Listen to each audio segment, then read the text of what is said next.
How's it going, New World? Sethphir here, and today we are back to talk about the new perks that are up and coming on the PTR. These perks will be available live in the game here pretty soon, as this patch is definitely coming before Christmas, since it seems to be Christmas themed as well. We don't know the exact date per se yet, but I would guess in the next week or two here. So, I have been hard at work on the PTR, and I went out to find some of these things, and I have found some of the tokens that give the new perks. And when I found them, I read some of the abilities, and man, my gear started to churn. This is going to shape the meta quite a bit. A lot of these perks are just flat out overpowered, and some of them are very nice to have, as you can see this mining efficiency on screen, and some of these things like this Trenchant attacks here, fully charged heavy attacks deal additional crit damage. So a lot of these things are really powerful and will definitely shape the meta.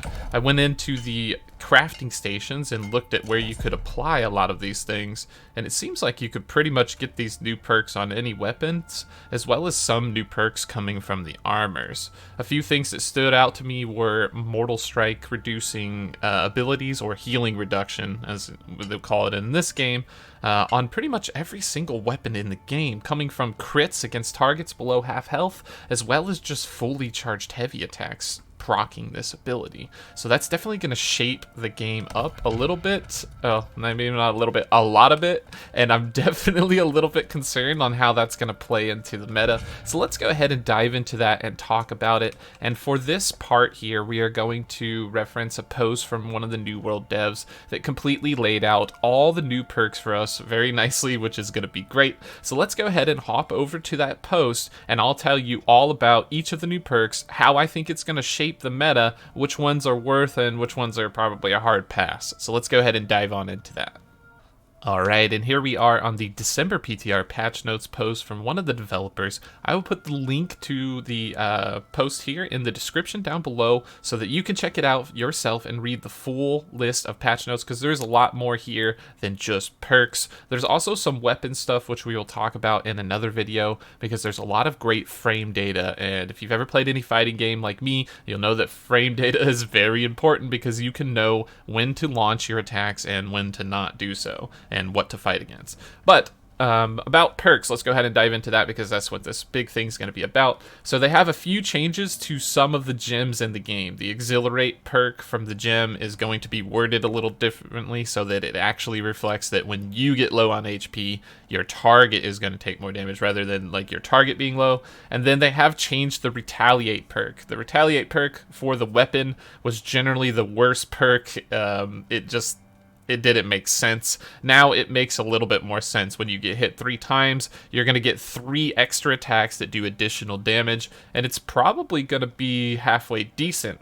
Some more testing is going to be needed, but you're going to have to take a look into that and see how it goes. They fixed a small issue with Berserk, but that's not really relevant to this point here. So now we'll get into the additional new perks added. So this first section here on screen we have is just going to be efficiency for all of the gathering professions, right? So it's going to be harvesting, skinning, mining, and logging, and it's just going to let you do that faster. You can guarantee this perk on a set of tools. This is only going to be on tools, so you can create a mining pick that will have 15% faster gathering speed. So it is what it is. It's whatever. It's no big consequence here. Now here's where we get into this scary part, and this is going to be the most scary perks that are coming into the game right here, because this is going to dynamically change the game a lot. Definitely a lot. So the first one we have is Plague Crits, and that's going to be critical strikes against targets below half health. Inflict a disease for 12 seconds, reducing the healing effectiveness on the target by 10% to 40%. And remember that that 10% to 40% is going to scale with the gear score of the item. So if the item is 600 gear score, it will inflict that full 40%. This is terrifying. It's okay, because you have to get below half first before this disease to be placed on you. There are some ways to get rid of diseases particularly in war, there's a cleansing potion, which will rip this off of you and make you immune for a little while, so that is very good. Luckily, we have that. But other than that, you're going to have to rely on a heavy attack from a life staff, or sacred, what's the one called? The AoE healing for the group is like Sacred Prayer or something like that.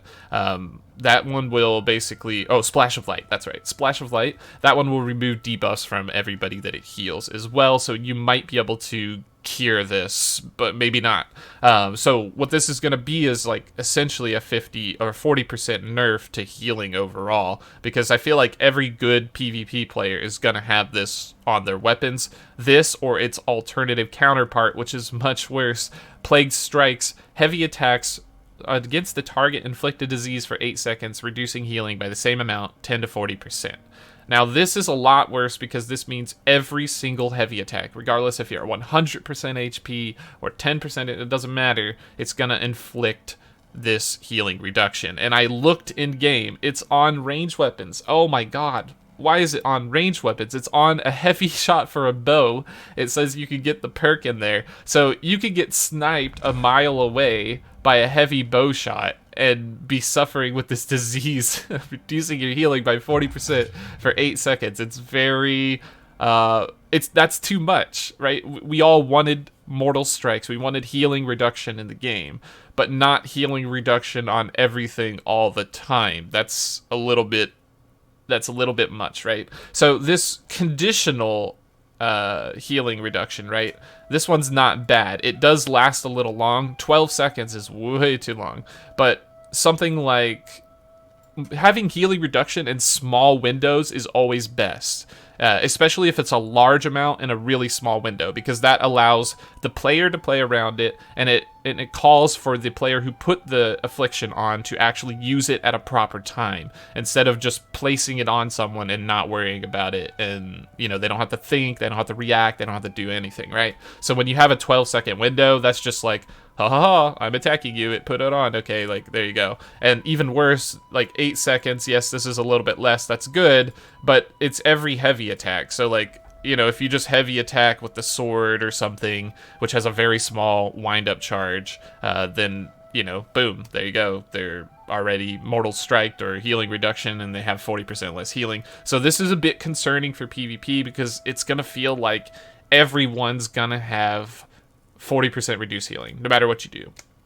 And that's going to affect your potions as well. So, like, even if you're not a healer, if you're chugging a pot, that's going to make it 40% worse. So it's going to be harder to stay alive. And hey, maybe that's a good thing. I don't know. I'm just a little worried on what this change will do to the PvP meta, because these are very long durations of the disease and a very high duration of healing reduction. So this may need some adjustment and some monitoring. My biggest suggestion would be to make the healing reduction high, but lower the amount of time that it's on. Like a 3 to 4 second window is plenty to lock down. Like you can almost consider this like a mini stun, so to say. But having the application be on every single heavy attack may be a bit much, but I do like this conditional, like when they're below half. Like that makes sense, because you're like executing them, you're like finishing them off. So maybe we need to take a look at these two perks and adjust them for the sake of the game. That might be something you may need to do. So diving in further to the other perks, I love these new perks. It definitely produces some counterplay into the game, because previously we didn't have much counterplay to melee players that stacked a lot of strength or whatever, right? Like they just come at you, they hit you, GG, right? Like there's not much you could do. They have grit, they're unstoppable, like you have to stun them to get them off. Now we have a move called Thwarting Counter. This is really good. It gives 10 to 50, or 25% additional damage against targets with active grit, which is exactly like one of the spear perks that also does about the same thing. Gives you 20% damage against targets with active grit. So the only problem with this is it's going to heavily punish players getting 300 strength, which will probably shift the meta again. I don't think people are going to want 300 strength in a world where people have Thwarting Counter and a spear with 20% counter, like dealing 45% additional damage to you just because you have grit up. That might just explode you, right? Like that could be very scary. And then we have the flip side of that is going to be the Thwarting Strikes, which is going to do 3 to 12% additional damage while you have active grit. Now this will be good with that 300 strength bonus, as you will always have grit, so you will essentially do 12% damage all the time, because there's never going to be a point in which you wouldn't have grit, most likely as a strength user, because every light attack and heavy attack will give you grit, along with most melee moves giving you grit anyway, so everything you do is going to be increased. So that's kind of a cool one to see. And then we have some of my favorites here, the Trenchant Strikes. This one's really nice. Fully charged heavy attacks deal 3 to 15% additional damage. It does seem like they're trying to encourage the heavy attacks this coming patch. They have a lot of frame data that reduces the amount of frames in which heavy attacks are required to use before they're active, so everything's going to feel much more smoothly than it did before. And with the buffs of these new perks coming in, you're definitely going to see a lot of changes in meta. People may be wanting to use heavy attacks now, whereas before everyone was just like light attack, light attack, light attack all the way, right? So now let's go into the next one, which is going to be Trenchant Crits. Fully charged heavy attacks deal 5 to 20% additional crit damage. This is also good, but I would argue that its counterpart of 3 to 15 is probably more reliable, as you may not always crit, right? Like always critting just for 5% more damage. I don't know. That seems a little bit off to me, but I like the style of it. Like you're really playing for that crit damage. The next one we have is the Trenchant Rend, which fully charged heavy attacks apply a rend for 7 seconds, reducing damage absorption by 4 to 15% at the max level with a 12-second cooldown. This is really nice. I like this one because a lot of weapons do not have access to rend, and most times when you make a dungeon group, you're probably going to be wanting someone with a rend ability. But now you could actually do that by just getting it on one of your weapons. So you can have some options. You can use this if you want. You could put it on another weapon and keep it in your bag just in case if your party's lacking rend. So this is a very nice ability. Good job AGS on this one.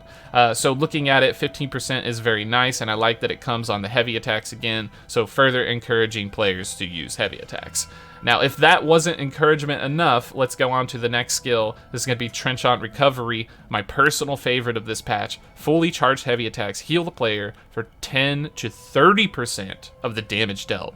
Oh my god, this is going to be crazy. So this move is going to be nutty. It's going to be on every weapon, you name it. But imagine a Great Axe user pulling a heavy attack on you and healing for 30% of that.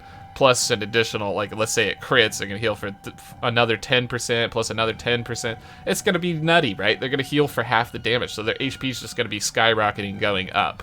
And this will be slightly countered by, you know, everybody having Plague Strikes and Plague Crits, most likely, but this ability is really cool. I like HP regeneration on damage. Like, they have to be aggressive to get that HP regeneration, and we do have the counterplay for it already, which is the Plague Strikes and Plague Crits, although that may need some tuning or adjustment because of just the duration being too long and the affliction being too frequent. Like, it's pretty much up on all the time in this next patch, right? You're gonna be constantly dealt here.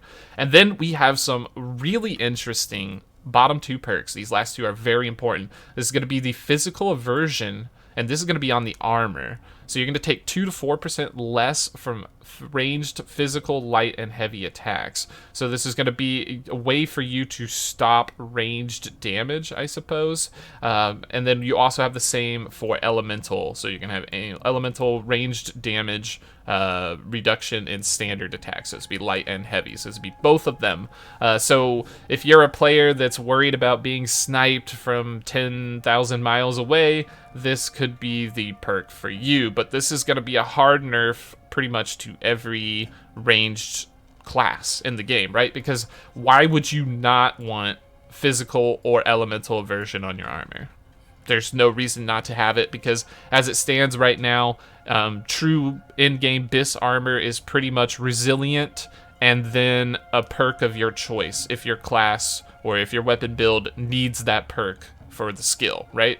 And then after that, no one really knows what you would want. Like, you would maybe want a little bit of cooldown or something. You could easily trade that cooldown for elemental or physical aversion, because that's just going to mean that you can have defense against mages, you can have defense against, musket and bow users, so this is definitely a good counterplay to it. So I like that it's specific. You can't be the jack of all trades and have the ultimate defense, but you can pick a certain enemy type that you don't want to deal with. So if you really don't like archers, you can say, all right, I'm stacking elemental aversion on all my gear, and I'm going to take 20% less damage from archers total since there's 5 armor pieces. And, you know, if that's your preference, that's what you could go for. And the counterplay to that is if you're hitting somebody who has this physical aversion archer, just hit someone else, right, that doesn't have this, and no problem. So that's definitely interesting. So these perks are definitely going to shape the meta. So you're going to see a lot more focus on heavy attacks. You're going to see a lot more focus on healing reduction. So healing is going to be less efficient. People are going to be dying quicker, or healers are going to really have to start running glass cannon builds to pump up those healing numbers, because if you're healing for 40% less, you're probably going to need to be in light armor. So they're really trying to drive healers into light armor, it really seems like. So we'll see how this all shapes up. Again, those are probably my suggestions. Maybe tone down the duration of the plagued attacks, or give some optional way to cleanse debuffs extra within the game, because we don't have that many on at the moment. There needs to be some counterplay to that. And then I really do like the style coming out from a lot of these heavy attack charged abilities, and the damage reduction for sure. Like, this optional counterplay is definitely always welcome in games, because it creates strategy and innovation, and that's always healthy for a game. All right, thanks for your time, everyone. We do have a subscribe button and a like button and the bell button down below. Make sure to check that out. The join button is also there if you wish to become a member, and a Discord will be in the description link. Thank you for your time and watching this video, and we will catch you in the next one.